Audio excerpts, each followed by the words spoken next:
Hi friends, आज हम लोग बात करेंगे बेल राइस इंडस्ट्री लिमिटेड के आईपीओ के बारे में। अगर कंपनी के बारे में जाने की कंपनी करती क्या है, तो कंपनी जो है ऑटोमेटिव कंपोनेंट बनाती है, यानी कि जितने भी ऑटोमोबाइल्स होते हैं, चाहे टू व्हीलर हो या थ्री व्हीलर हो या फोर व्हीलर हो, उनके वो लोग कंपोनेंट बनाते हैं। अगर इस कंपनी के हम लोग कॉम्पिटिटर की बात करते हैं तो यूनो मिंडा, मदरसन सुमी या भारत फॉर्ज या मिंडा कॉर्प करके इनका कॉम्पिटिटर आता है। अगर इनके कॉम्पिटिटर के हम लोग वैल्यूएशन देखते हैं तो अराउंड 37 से लेके 60 के पी पे मिल रहे हैं। उसके हिसाब से अगर इस कंपनी का पी जो मांग रहा है, ये कंपनी अगर किसी भी प्रीमियम पे या किसी भी डिस्काउंट पे नहीं ओपन होता है, तो जिस प्राइस पे ये अपने आईपीओ को लेकर आ रहा है, अगर उसका पी देखा जाए तो 28 का, यानी कि अपने जो कॉम्पिटिटर है उन सबसे सस्ता पी वैल्यूएशन ये कंपनी मांग रही है। तो यानी हम बोल सकते हैं कंपनी जिस वैल्यूएशन पे अपने आईपीओ को लेकर आ रही है वो काफी अट्रैक्टिव है। लेकिन क्यों है? हर चीज के पीछे एक रीजन होता है। अगर इस कंपनी के आरओसी आरओई को देखते हैं तो वो अराउंड 13% का है, यानी कि बहुत ज़्यादा आरओई या आरओसी नहीं है।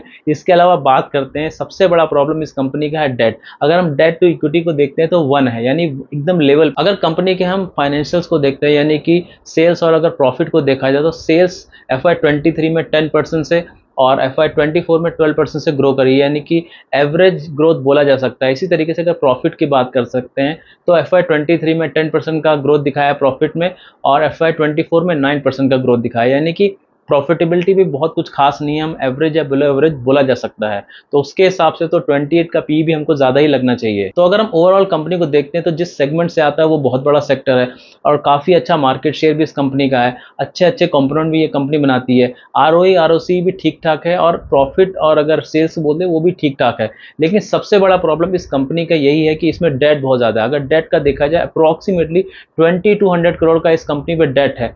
अगर हम जाने कि ये कंपनी 2150 करोड़ का जो आईपीओ रेस कर रही है, उस पैसे को कहाँ यूटिलाइज करेगी, तो सिंपल दो लाइन है। पहला है कि डेट को रीपेमेंट करने के लिए, दूसरा है जो होता ही है जनरल कॉर्पोरेट पर्पस के लिए, यानी 1600 करोड़ अप्रोक्सीमेट ये लोग डेट को ही रिड्यूस कर देंगे। अगर हम कंपनी के प्रॉफिट को देखते हैं तो FY23 में 271 करोड़ का प्रॉफिट और FY24 में 295 करोड़ का प्रॉफिट है। उसके कंपैरिजन में अगर हम इंटरेस्ट देखें तो अप्रोक्सीमेटली 250 करोड़ या 260 करोड़ का ये लोग इंटरेस्ट ही दे रहे हैं एवरी ईयर, अगर अभी देखा जाए। यानी कि यहाँ पे अगर ये 1618 करोड़ का डेट रीपेमेंट कर देंगे फ्रॉम द आईपीओ प्राइस, तो इनका जो नेट प्रॉफिट है बहुत ज़्यादा बढ़ जाएगा। अराउंड 70-80% तक इनका नेट प्रॉफिट बढ़ सकता है। तो उसके हिसाब से पी तो और सस्ता हो जाएगा।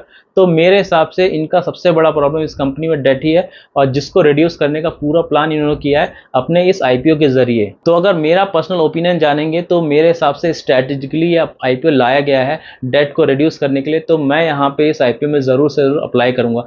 आप क्या करेंगे कमेंट करके बताइए। Thank you so much.